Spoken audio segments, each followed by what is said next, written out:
Beef prices, beef from Argentina. We would buy some beef from Argentina. That will bring our beef prices down. Beef, and if we buy some beef from Argentina, it would help Argentina. For over a year, we've been saying that beef prices are going up with no hope in sight. Just a couple of days ago, though, President Trump said something that may prove us wrong. Welcome to the Dust or Mud podcast, where we like to talk about food, freedom, and farming. And today we're going to talk about food and our food freedom and security in this country. Hi, I'm Shelley. And I'm Rich. Hey, we got a lot to cover today because of Trump's comments. There have been a lot of movements in different markets and sectors, and prices, grocery, and namely beef. Yeah. So we've taken this discussion, broken it down into 6 different segments with a sidebar thrown in there. You're going to want to make sure that you stick around for segment 5, where we go through some potential solutions that we see, as well as some potential solutions that we think are really bad ideas. Right. So we want to start the discussion with... What did Trump say? What did Trump say? Like, really? What did he say? Are we expecting a beef deal? I assume you're talking about beef. Yeah, to get beef prices down. The only price we have that's high is beef, and we'll get that down. And one of the things we're thinking about doing is beef from Argentina. Anytime the president says things, people react. Yep. And there was a fairly immediate reaction in the market. And we're not talking about the stock market, but we are talking about the livestock market, right? Yeah, you can see it very clearly in the cattle futures market on Friday. He made these comments on Thursday. On Friday, there was about a $10 drop in the, and it's a very complicated cattle futures market. It's a 50,000 pound contract, and it's per 100 pounds. And so it's complicated. It went from $382 down to $372. Okay, but he said that it's going to happen really soon. So he's indicating some decision or policy or something that he is going to do.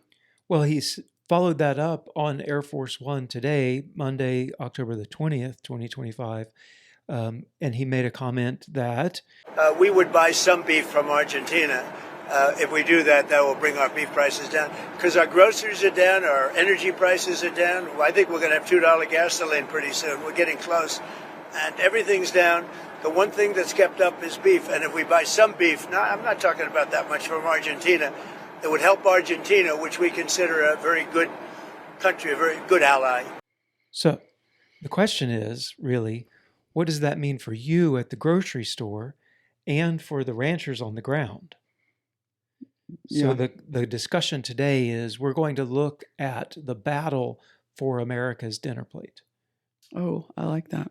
Because it does feel like a food war.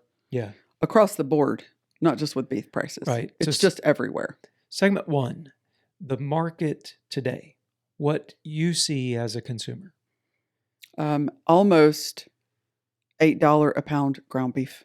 If you go to lean ground in August, I believe it was $8.13 a pound, which is higher than national average, higher than it's ever been.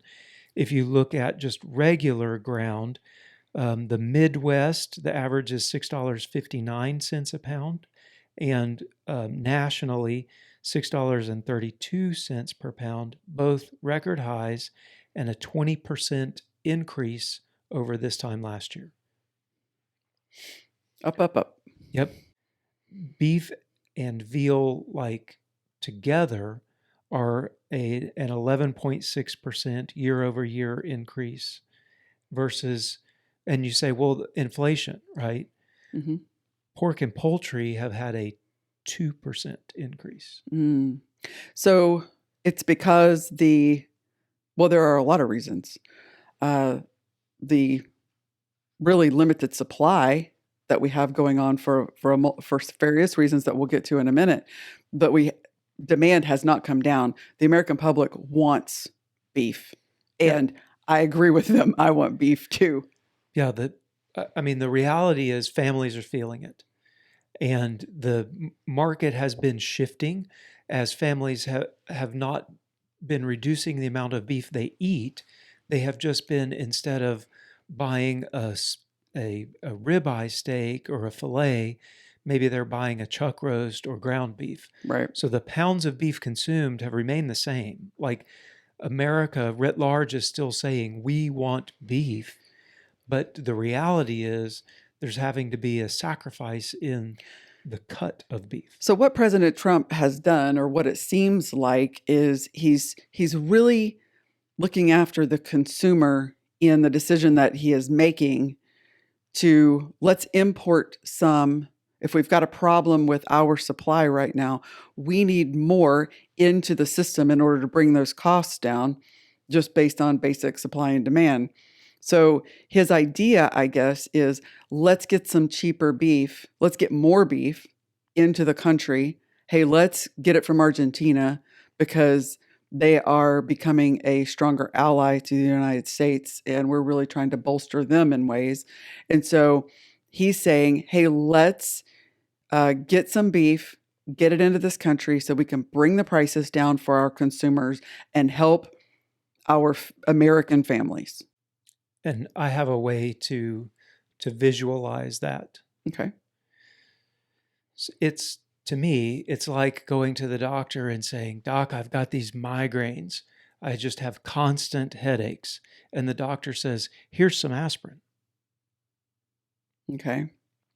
That will make my headache pain go away. At least be less.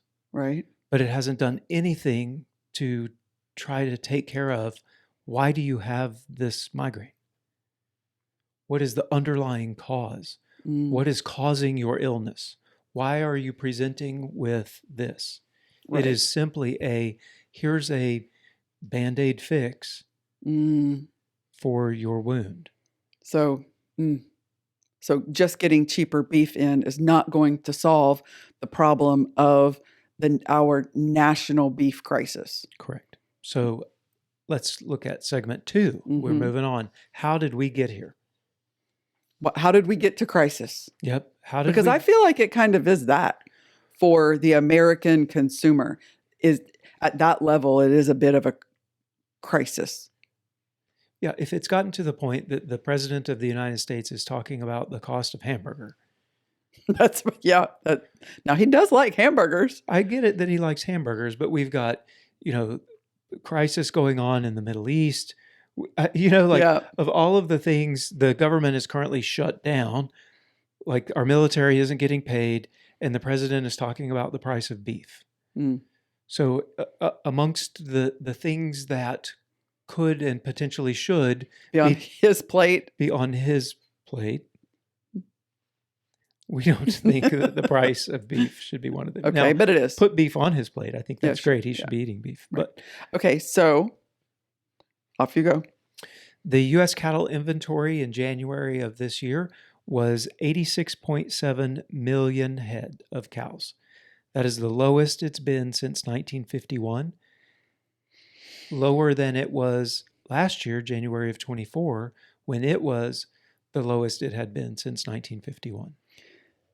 So it's been low, it's getting lower, and it takes a long time to make it start turning up.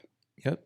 Okay. Yep. Fed cow slaughter. So think coming out of the feedlots, your steers, your heifers, those animals that were bought solely to feed them out and put them into beef production.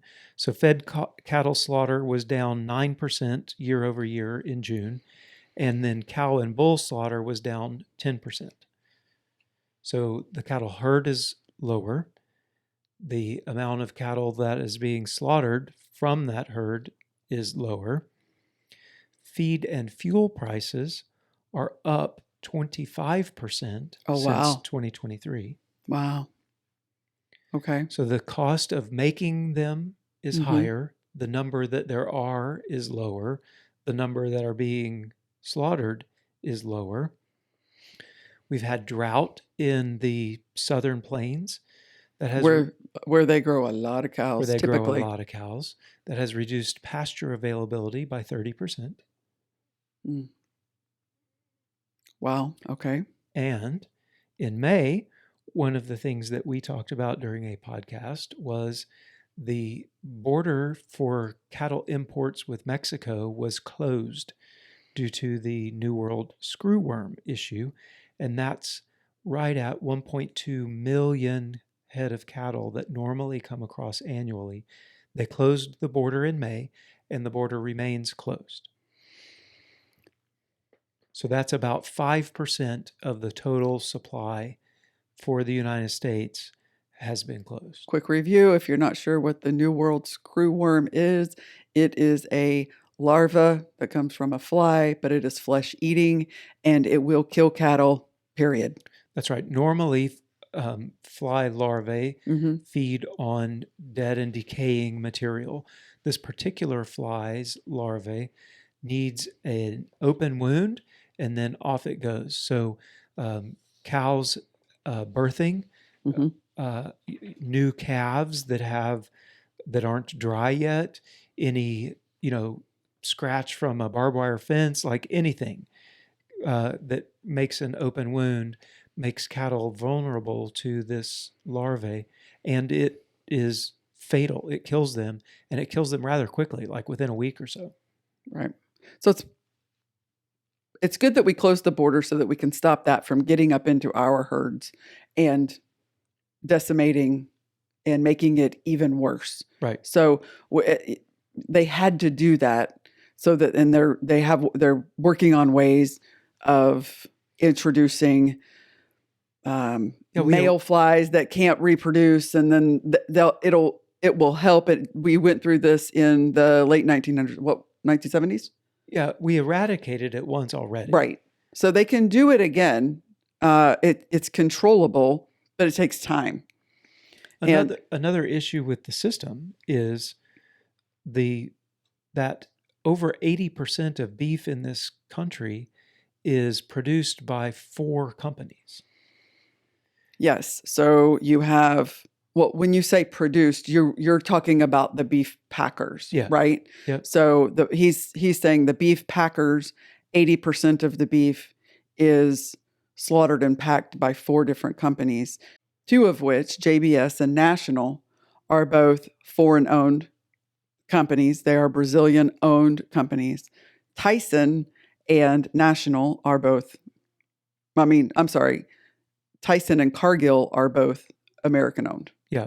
And why does that matter? Well, this past week, October the 6th, a judge signed a settlement agreement that Cargill and Tyson, from Cargill and Tyson, where they settled an $87.5 million price fixing case against them. It was an antitrust case that said they're colluding and fixing prices.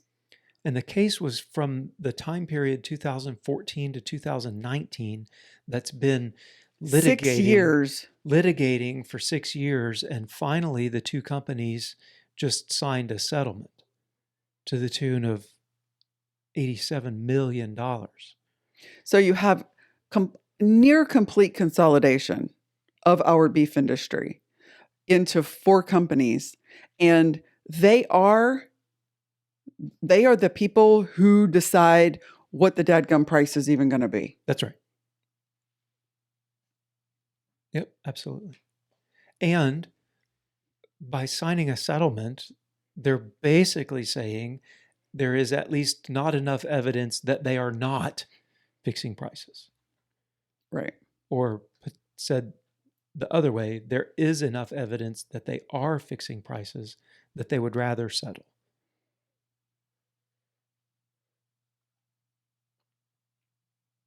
Wow. I thought we have antitrust laws to keep this kind of stuff from happening. It was the Stockyards Act that broke up the 8 companies that were controlling somewhere around 60% of the market in the early 1900s. That led to the Stockyards Act, which broke them up. So we need to break them up again and deconsolidate our beef industry. You're getting ahead of me all the way to segment 5, where we talk about the solutions. Well, let me back up. Back on up Back now. on Put it up. in reverse. Well, yeah. So, if the food supply is depending on things like imports from Mexico, Yeah. if that's the reason, one of the reasons at least, we're into this issue, Mm-hmm. how does increasing imports really offer a long-term solution? It doesn't. In our view, it doesn't. No. I'm not against imports as far as economies go and grow. Yeah. I'm fine with that. But it's about the like you just said, a solution to a problem, which is our cattle industry, our beef industry. And this isn't one of those things where we have a shortage, right? Like it's Right. not like we have too little land or too few ranchers. Yeah, we've got enough of both of those. Right? Like So America can feed Americans. right. Yeah. This isn't one like there's some natural resource that only is mined in Antarctica or something. Right. This isn't that. This is cows. So here's another question. And I don't know if you have the answer to it. How much American beef do we export? I don't know the numbers, but we do Did you export. know I was going to ask that? No, I didn't. Oh. We do export beef. It's in the millions of pounds. I just don't. I don't remember. We But do that's a export good question, right? We Yeah. do export beef. Yeah, we do. Okay. Yeah, when I was on the staff in Korea, I was on the joint staff, the U.S. Forces Korea staff, and I was in the policy shop. One of the major issues when I first got there into that shop, I went to the embassy country team meetings, Mhm. and U.S. imports of beef to South Korea was a huge issue because it was like $1.3 billion to U.S. Farmers worth of beef that the U.S. was exporting, South Korea was importing. And at that time, there was a scare with mad cow disease. So South Korea had turned off their import of U.S. beef. And the president of South Korea, right as I showed up, changed that, reversed that decision, and started importing U.S. beef. Upon pressure from the United States government, and he had ended up having to fire his entire cabinet and almost lost his presidency over that decision to re-import U.S. beef. So it is I remember that going on. I remember the whole beef thing. I didn't remember all of the details. I just remembered it was a big deal. Yeah, one man set himself on fire. Oh gosh, I remember. And one of the city gates in Seoul over the fact that the fear that South Korea would be importing mad cow disease in the U.S. beef. So anyway, point being, it's a big deal. Yeah, beef export for this country is a big deal. So the answer is I know that we do export beef. I don't remember the exact numbers. So moving on to segment 3, the market motion. What has happened in the markets? So when we first started talking about this, and we're not expecting you to understand the market, the cattle cash market, we don't futures even understand it 100%. It's a really it's a lot of smoke and mirrors, complex system, and there is a lot of smoke in it and mirrors in it, and it stays complex and smoky for reasons. Decisions can be made and things can move that sort of stay hidden. So we'll talk about the sort of futures numbers that I mentioned before. So cattle feeder futures were trading about $380 per hundredweight in mid-October. So for every 100 pounds that the live animal weighs, it is worth $380 at that rate. Right. So said differently, it's $3.80 per pound, but that's not how they talk about it. Right. So they talk about it as 380 per hundredweight. The day that President Trump, the trading after President Trump said that, it dropped to 370. So it was a, wait a minute, are things turning around kind of, look. And these are like when you started in the first segment, you said these are contracts. These are 50,000 pound contracts. That is what is moving the numbers, and what the packers are willing to pay for that beef in the future.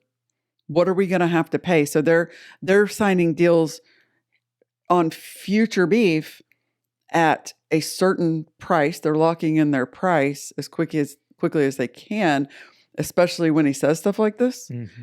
And so it took a dip. They're willing to pay less. Yeah, is what it's saying. The Packers are saying, no, we'll give you 370 now, not 380. Yep. Because we have a feeling that more beef is about to come into the market. Something is about to happen. It's almost like the stock market, where there's a whole lot of emotions involved in this. Okay. And, fear in the market can cause big changes, right? So this was something might be happening. Yeah. Right. But so it took a dip. It did. It took a dip. But at even $370, which was the bottom of the dip, that's still somewhere around 50% higher than it was this time last year. Yes, it's still at record highs. Right. It's not like the bottom has. There were some articles that says, the bottom fell or something, like it fell out, or like it took a nosedive or something. And there are constant fluctuations in that market based on what's happening. But so a almost $10 fluctuation is that going to make a big deal on the end of the hamburger? If you look at it from a percentage perspective, that was 2.6%. So no, right. It's not going to make a big deal, and it's not going to change immediately change the price of your hamburger. Let's look at it again. Let's look at it in a different market. Let's say that gas was $3.80 a gallon. Mm-hmm. And you have to decide, am I going to take that trip over the holidays to visit the grandchildren or the children or the grandparents, wherever you happen to be in life? Mm-hmm. And the pricing gas fluctuated downward to $3.70. Yeah. It's better. Right. But it's still expensive. It's still expensive. That's still $3.70 a gallon gasoline. Right. If you weren't going to go, you wouldn't probably be now like, well, now I can go because it's so much cheaper because now. It's 2.5% But here's cheaper. To take your analogy a little bit further, right now, oil prices are big oil prices by the barrel is lower than it's been in a long time. Yeah, since COVID era, I think. And our fuel prices are still high. Yes. How long is it going to take for those low barrel prices to hit the pumps? Yeah. So it works in sort of the same manner. Sort of the same manner. That's right. So while, if you're looking at it like from the headline perspective, yeah, beef futures plummet. Well, not really. Not really. And even if they did go down, it was 2.5%. Yeah. Like it wasn't like the bottom fell out. And some of the headlines that you're seeing make it out to be like this big thing. And right before we sat down to record this, it had recovered almost $2 of the $10 that it dropped. So today the graph, Friday it was going like this. Today it's going back up at about the same angle. Yeah. Well, futures are based on expectations. Right. And they don't reflect what's happening at the checkout counter. No matter what. Right. So we're still, as consumers, we just still need to be, if we've seen that headline, we need to be a little aware that while something may have happened, it's really not going to have any bearing on my grocery bill. Well, it's the same thing. Like you see the headline, oil prices lower than they've been in 5 years.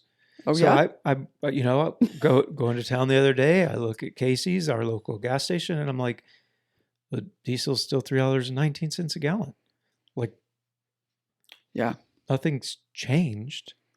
Although the headlines are saying Because the fuel that's in that it fluctuates with tank. it fluctuates daily. That's the only way that they can keep up with Yeah. price fluctuations. Right. So they raise and lower prices. Everybody, I mean, you see that gas prices raise and lower daily based on what's going on in the market. So you see a headline like oil's the lowest it's been in 5 years, 6 years. And you're like, oh man, good. I think I'm going to stop and buy diesel. And it's like, well, Not yet. not yet. Not yet. Not yet. When you got a 50-gallon tank, it Right. matters 10 cents a gallon. Yes, it does. You know? We'll drive to the nearest wherever we can get it cheaper. Yeah. Okay, so segment 4, Argentina and importing their beef as a solution or a Band-Aid. So Argentina is a top 5 beef exporter as far as the world stage goes. That's a lot of beef. They make the beef. Okay. They do. It's about somewhere around 750,000 metric tons annually that are exported. Okay. From 2022 to 2024, the United States, imported less than 1% of our beef from Argentina. Okay. So if this import plan were a big shift, it would be an actual big shift, right? They're not Okay. already a large percentage of the beef that we exported. Like I mentioned with Mexico, they were around 5% is what has been coming across the Mexican border, where with Argentina, although we do import from them, it's less than 1% is our historical average. Some issues with Argentine beef is that a couple of times over the past, let's say, decade, there have been issues with the quality.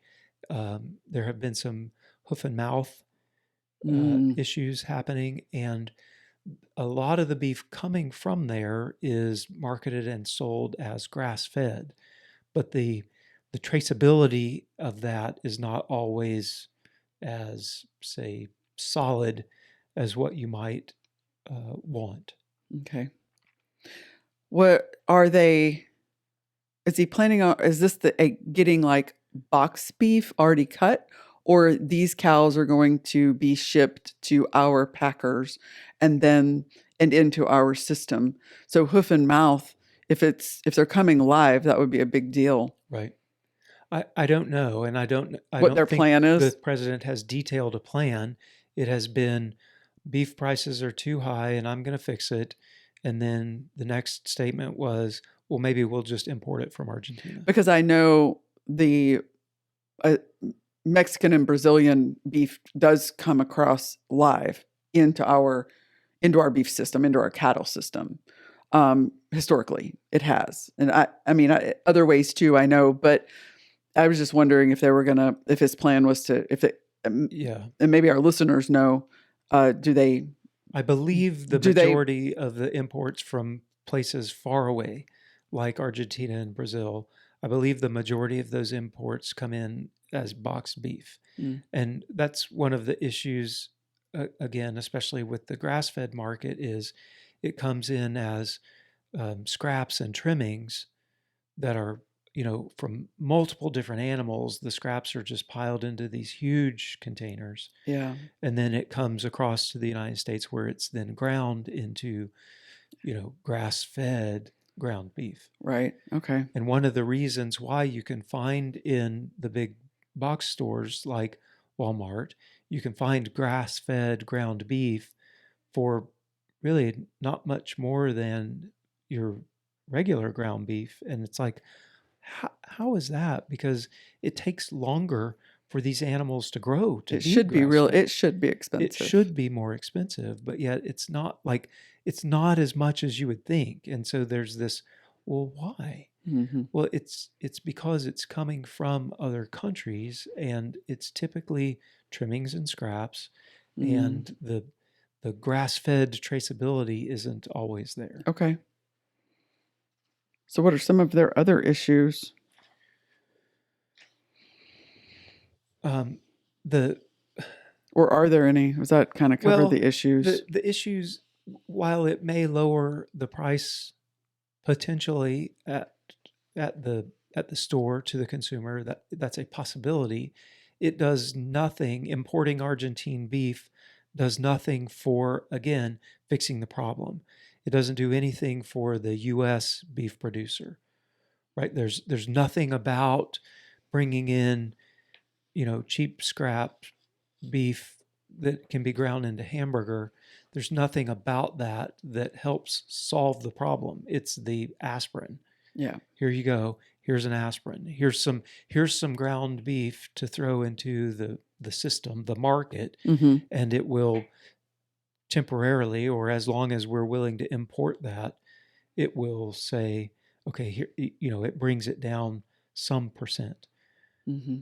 But it's not. It's still not a fix to the system.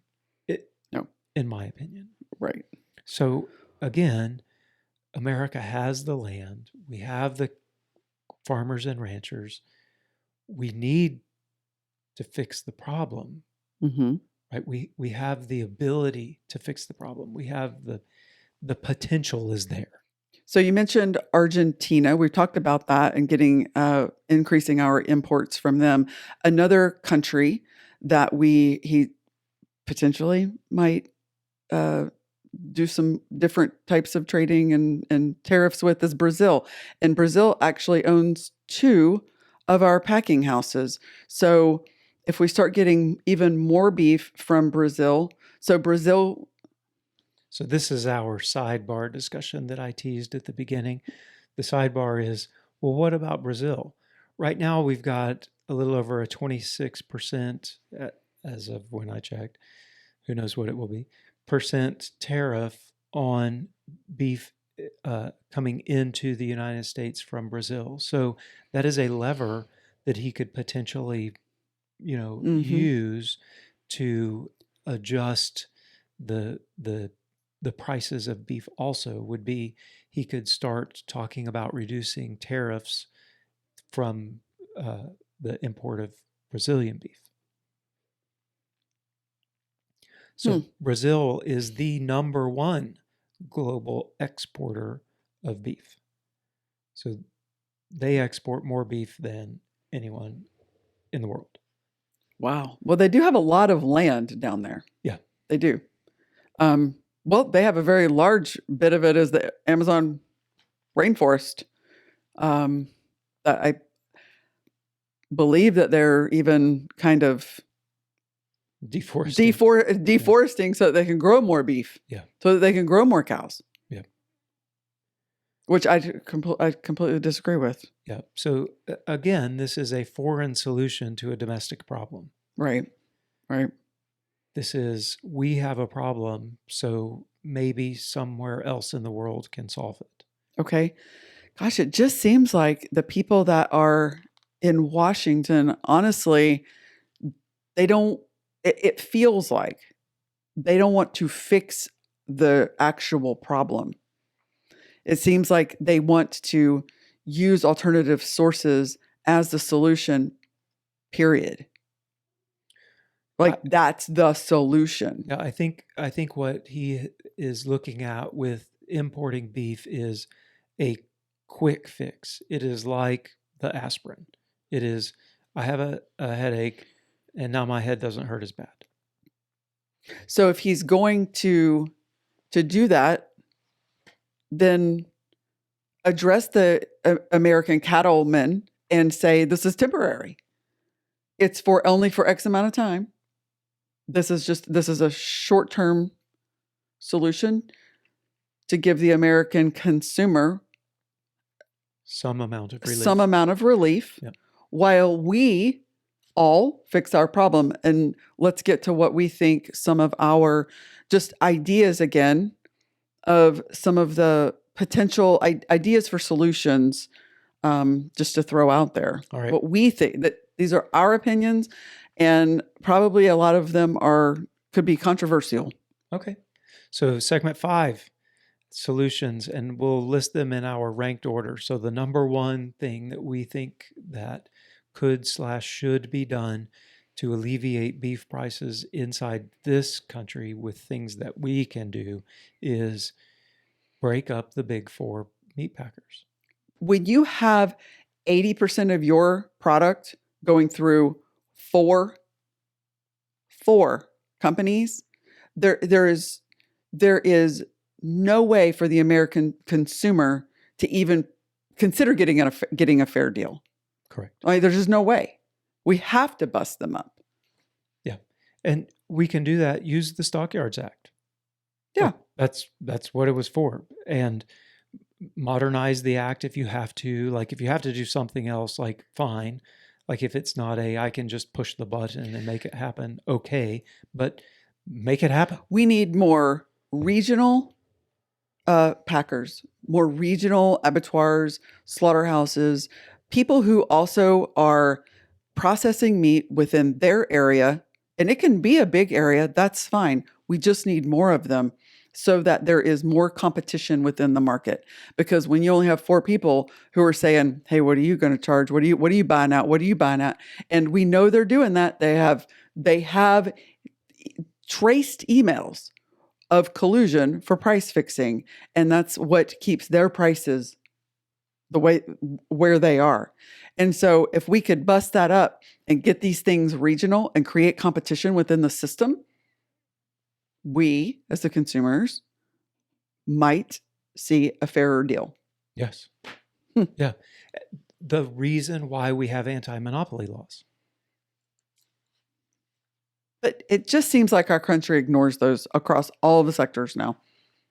Well, they ignore. I mean, and this is one of them. This is the prime example of one of them. Yeah. But our country seems to ignore those because they allow corporations to buy and consume, literally chomp, chomp, chomp, other corporations so much these days that they become behemoths, and in all of the sectors. And I don't understand when it's not legal why it's happening. Yeah. Grr. So another idea that we came up with was actually Shelley's idea. Why don't we incentivize farmers and ranchers to keep their heifers? Right now, the market is incentivizing selling heifers, and the heifers are the future of your herd. That is, so America's beef herd futures have been being sold because the prices are so high. But here's the thing. It's expensive. It's expensive to keep a heifer. Why? Because those aren't typically the animals that we process in this country for the beef. It's just, because they grow slower. And so you've got this female calf that you're going to have to hold and feed and baby and do all the things for the next 18 months till she can breed and have a baby. And so cattlemen, if it's going to cost them more than what they could make, they won't keep them. They're Right. going to ditch them every single time. And then they will go off and, somebody will grow them out and we'll eat them. But the thing is, if it's costing more than what they can make, then why can't we subsidize that? I'm not for subsidies, but our government does subsidize things. We subsidize corn and soy and all of the cereals that you can imagine, sugar, there's so many subsidies, but the cattle industry, outside of what they're feeding their cows, don't receive the government help like that. And it's just one of those, well, maybe for a stopgap measure, it would have to be temporary. And oftentimes things that happen like this become permanent. But if I knew, hey, here's $2,000 per heifer that you keep to help you offset the costs of raising her out and getting those calves on the ground, I might keep her. And it wouldn't have to be direct subsidies. It could be you get a tax break for every heifer that you retain. Okay. It could be you get a lower percentage on a feed loan if you have retained heifers in your herd, right? Like there are other ideas. It doesn't have to just be direct cash, checks written. Sure. Checks written, immediately add to the deficit. It could be, some other options, but still make it, enticing for a farmer or rancher to hold on to that heifer so that in a couple of years down the road, our beef herd is not diminishing, it's actually increasing. I like it. I like it a lot. Yeah. So a third potential solution would be, although, again, you mentioned we don't love subsidies, but you could subsidize U.S. beef at whatever place in the entire chain that it makes sense to inject those subsidies. Yeah, we don't like it, but whenever you've got a problem, throwing money at it is often part of the solution. Yeah, at the farmer level, it could be you are subsidized for feed purchase, or you are subsidized for drought relief. Speaking of relief, $20 billion also Trump just said to Argentina.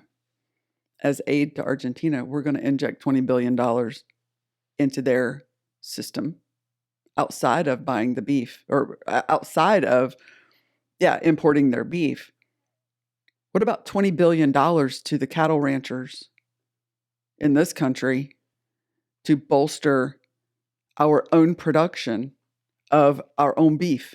And you could tie that to heifers, like specifically, so that the end result is an increase in your national beef herd, right? Like it doesn't have to just be, well, you own a cow, so you get X number of dollars. No, right. Actual heifer retention. Right. And then what that helps us do then is with the heifer retention, now you're getting at least part of what's causing the migraine, right? Yeah. Like your own supply is low. Yes, it is. So if you want to fix that, bringing in somebody else's stuff doesn't fix the fact that your supply is low, right? It's like some of these answers, at least our potential solutions, would look at the underlying problem. At least one of them, the beef herd is too small. Mm-hmm. So let's grow it. Let's actually do something about the problem. Are there any subsidies? Okay, so cows have to eat grass, that we need a lot of land, AKA also hay, things that humans don't eat. But I don't know of hay farmers, which there are many through the Midwest, getting any like crop help with their hay, which there is some there, from a crop insurance perspective, if your crop is a grass. Yeah.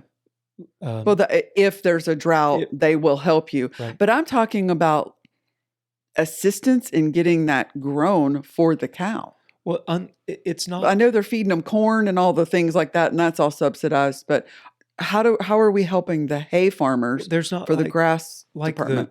The other commodities that are, traditionally what you would consider subsidized. There's not like a minimum price per pound of alfalfa or fescue or brome or whatever the hay is that you're growing. It's not like there's a minimum price per pound, and if you don't get to that minimum price, the government then subsidizes to make sure that the hay farmer is able to make a living. I have not heard of that. I haven't either. If it exists, please let us know in the comments. I haven't heard of that. Look, a lot of this is just us bouncing ideas off of each other, trying to think of what are some of the things that as producers, what are some of the challenges that we face as consumers? How can we, what can we do about the prices of our groceries? Yeah. So, while some of them may seem like crazy ideas, we all just have to think and hold our legislators and our government accountable for what they're doing with our food system. Yeah. And this particular solution is one that helps the United States fix the United States. Let's deal with the problem here, not let's set up a system that ensures we rely on some foreign government forever. Yeah, we see where that has gotten us whenever you are so dependent on another nation for something that you absolutely need, like our antibiotics in China. And when you become dependent on another nation for things that you must have, you have put yourself in a very vulnerable position. Right. And our food supply at jeopardy is a very, very vulnerable position that we can fix it. We have ranchers and cowboys that love nothing more to do in this world than ranch and cowboy. Right. I can assure you, if given the right circumstances, all they want to do is work more cows and have more cows and do that. Yeah. So some other potential solutions, we won't spend as much time on them, is one you talked about, more local, regional processors that are able to handle the beef locally instead of shipping them across the nation. And one thing that could ease that as well is we've talked about many times, like the Prime Act, where maybe you could do more with those local processors. Can your custom processor, let's be able to sell that beef instead of just I can process my cow for me with a custom processor that is local and potentially cheaper. Maybe I can actually then sell that beef. Or what if I could sell it even across state lines? Mm-hmm. So a little bit of relaxing some rules and regulations on the small processor would be a potential solution here. There are, maybe some mandatory price reporting from the big packers. Ooh, that a little are bit of transparency from the big folks. Right. Maybe here's what we're, I don't know, selling. I can't believe we're talking about subsidies and more regulation.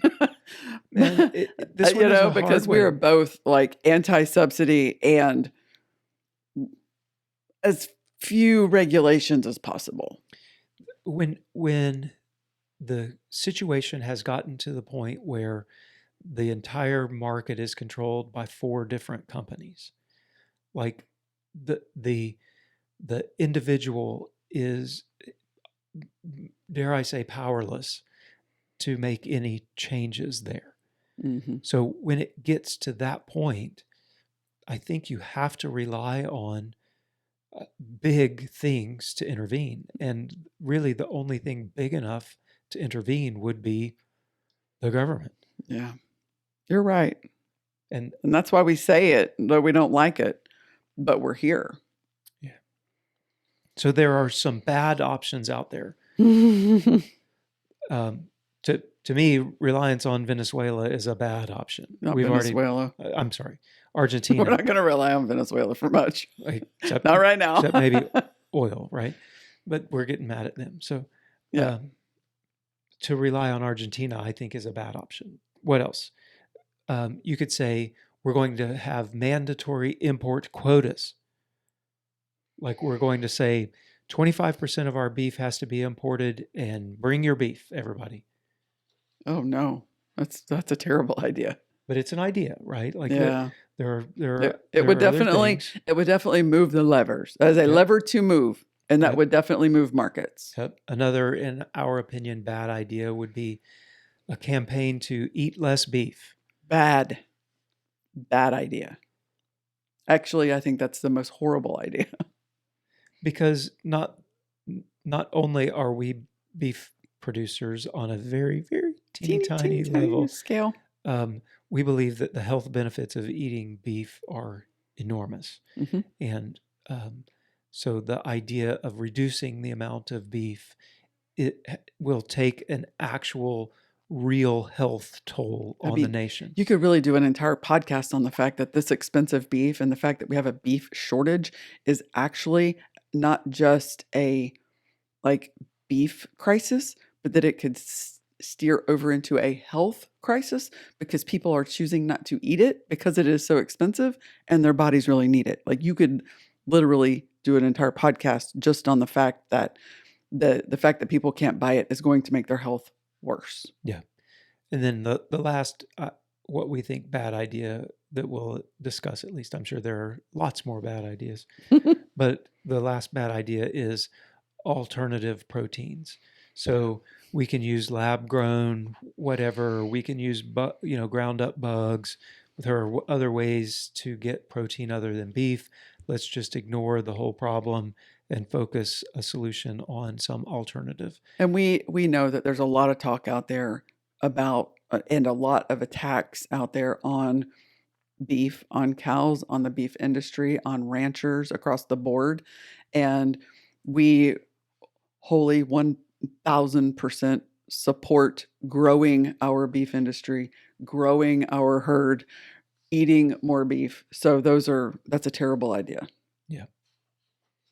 Terrible. All right. So I'm not eating bugs. It's got to get real bad. Not on purpose. It's got to get real bad. In survival training, that's one of the things we had to. Oh my gosh! We had to eat a worm, eat a worm, eat a bug, eat a cricket, or grasshopper. So if in a survival situation and bugs are what you can find, then fine, eat a bug. But we're not there, and I hope to never get to that. Can I tell a quick story? Okay. So he comes back from survival training, and he was telling the kids who were 5 and 3 or 2 at the time, but he was really telling Rebecca a little bit of the stories about him being out and camping in the woods in a survival situation. And one of the things he told her was that he had to, in front of the instructor, he had to eat a worm. And she thought that was gross. But we were living in the UK at the time, which has amazing soil, and they have lots of worms in their dirt. She goes out to the yard, she finds a worm, and she ate it. To be like, Dad, look, me too. Me too. It was funny. It was cute. What the kids will do. But she did. She ate a worm. They actually have a lot of dirt inside them. Yeah. Pretty crunchy, grainy. So we don't want to get there. No. I'd rather eat ground beef. Yeah. So the last segment 6, we'll talk about what this means for us personally, what we're doing here on our small farm, and potentially for you as producers and consumers out there, some thoughts and decisions you might want to make. So we had been considering potentially downsizing our herd, and because we have a lot of heifers, we can't support the number of grown female animals that we have as far as the number of heifer calves that we have growing up. So it's at some point we're either going to have to process them or sell them. We just have to. And as this whole fluctuation thing hit, for us, it went from, I think we need to ditch some of these heifers to, I think we need to hang on to our heifers still and figure out what's going on with the entire system. The last thing, for us at least, whatever everybody else is doing, you may want to be doing the other thing until, things sort of settle down or calm down. So I think for us, at least from a market perspective, we're not planning on taking heifers to the market anytime soon. Yeah. like literally the other week, we're talking about downsizing, and now we're saying, well, maybe not just yet, or not into the larger system. There are ways that we could downsize that would be still beneficial to America feeding America. If we can find a local producer near here that is looking for some replacement heifers, that we could sell them directly to them, and we know that they're going to, for the most part, they're not held to some, contract or something, Right. but their intention is to get some young heifers, raise them up, add them to their herd.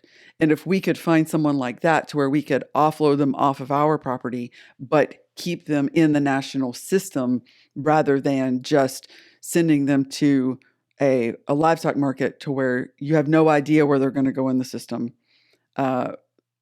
would be a way that we could thoughtfully downsize our herd, but still have an feed America first mentality. Yeah, I'd heard that there may even be some homesteaders and small farmers at church that are looking for some heifers. So maybe someplace that we can Hey, go. if you're in the Ozarks and you're looking for a couple of heifers, let us know in the comments, or, you can always contact us. But we are considering downsizing, but not to the detriment of the food supply.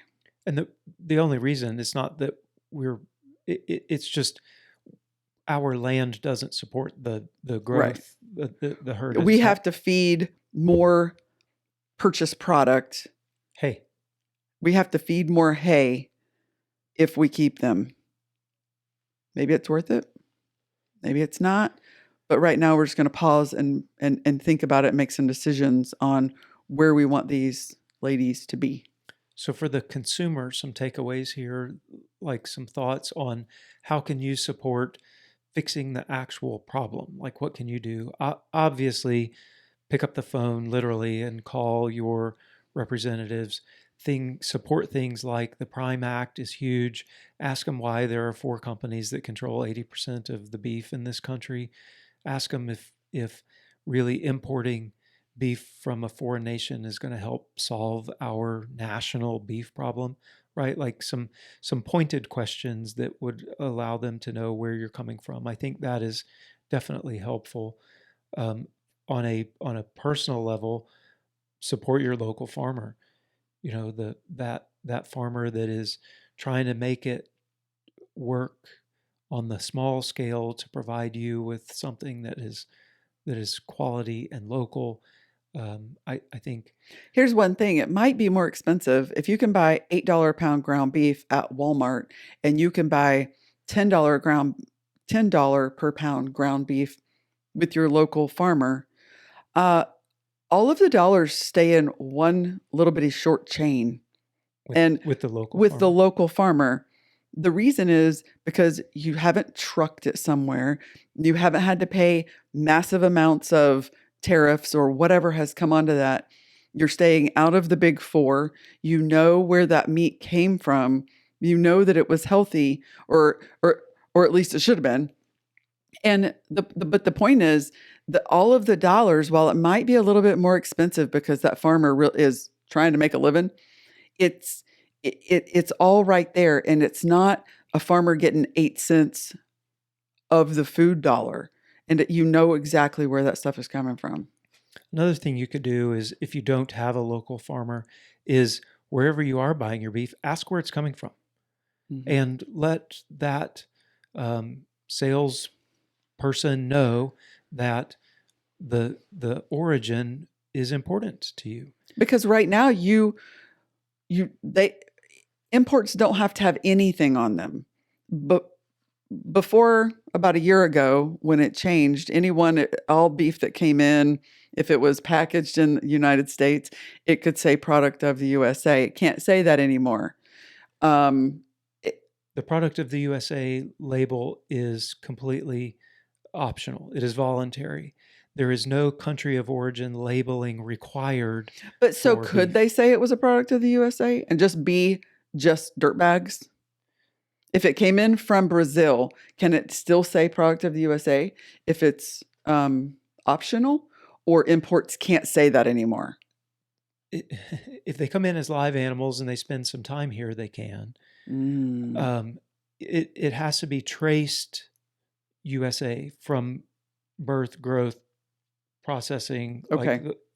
packed, like that whole thing has to be traced now to have Born, that label. raised, and harvested here in America to say product of. Supposed to be. Okay. But I think that there may be, like if you're talking the dirt bag, there may be some issues with importing live animals that spend some time here that then get sort of washed into the system. The system. Mm.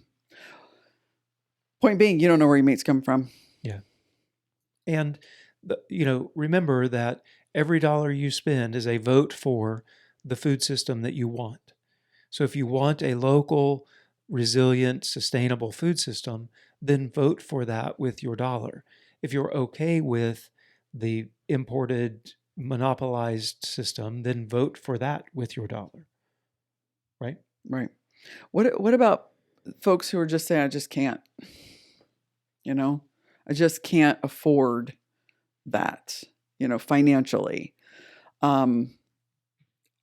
Oftentimes, like if they're on a SNAP program, oftentimes even small grocery stores, our health food store here accepts SNAP. So, maybe there are some alternatives, and a pound of ground beef can go a really long ways. Yeah. And so I know that there are budget restrictions, and a lot of folks, especially right now in the country, are kind of screaming about inflation.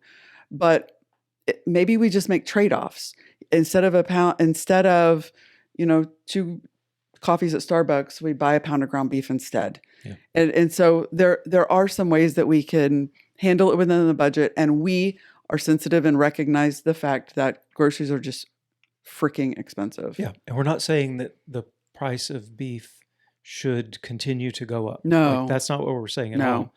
What I'm saying is I don't think that relying on foreign imports as the solution to that is a viable solution. I think that it is a Band-Aid fix. It is an aspirin for a migraine. It is not, why do you have the migraine?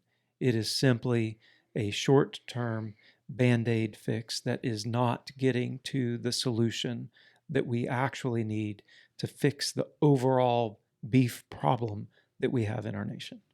Right. Agree. That was a lot. That was a lot to cover. Yeah, it's a lot because it's a massive problem, and we need real solutions.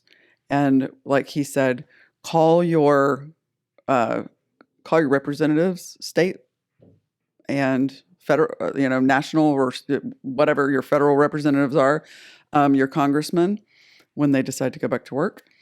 Well, they're not in D.C., but they're home. Are they? Well, now is the time then to call them and let them know what you think about your beef industry. Yeah. Because at the end of the day, it is ours. This is our country. Yeah. It's our food supply. It doesn't belong to 435 people and 4 companies. Right. It belongs to the United States citizens. And as citizens of this country, it is our duty to hold them accountable. That's right. Whether we mostly agree with them or mostly disagree with them, we hold them accountable. That's right. And in this case, we can feed ourselves if we choose to. Importing the fix is the wrong answer. Absolutely. Thank you for hanging out with us again today. And until next time, bye, y'all. Bye.